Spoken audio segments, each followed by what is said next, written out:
ఇలాంటి రోజు వస్తుందని ఊహించలేదండి. నిజంగా మీడియా మిత్రులకి, ముఖ్యంగా ఇద్దరు అన్నలకి నా క్షమాపణలు. మా నాన్న తరపున, మా అన్న తరపున నేను సారీ అడుగుతున్నాను. నేను నీ తమ్ముడు అనుకోండి, మీ వాడిని అనుకోండి, మీకు నీ తోడుంటాను.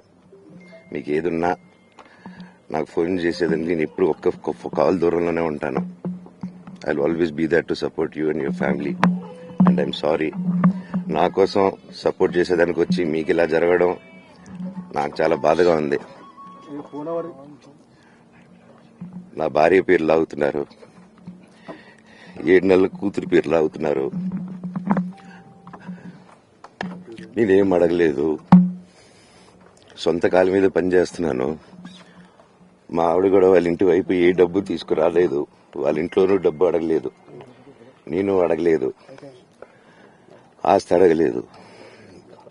మా ఆవిడ 7 నెలలు గర్భవతిగా ఉన్నప్పుడు తనకి 7 నెలలు ఉన్నప్పుడు మా అంకుల్ వాళ్ళు ప్రతి ఒక్కరూ 7 నెలలు కాదు 7 నెలలు తను ప్రెగ్నెంట్ గా ఉన్నప్పుడు మా అంకులు విజయవాడలో ఉంటారు. అండ్ ఇక్కడ కొంతమంది అంకుల్ నాన్నగారు బాగా క్లోజ్. మనోజ్, నువ్వు ఎన్నో సంవత్సరాలు ఇంటి బయటగా ఉన్నావు, నీ సొంతంగా ఉన్నావు. మీ నాన్నగారు అమ్మగారు ఒకరే ఉన్నారు.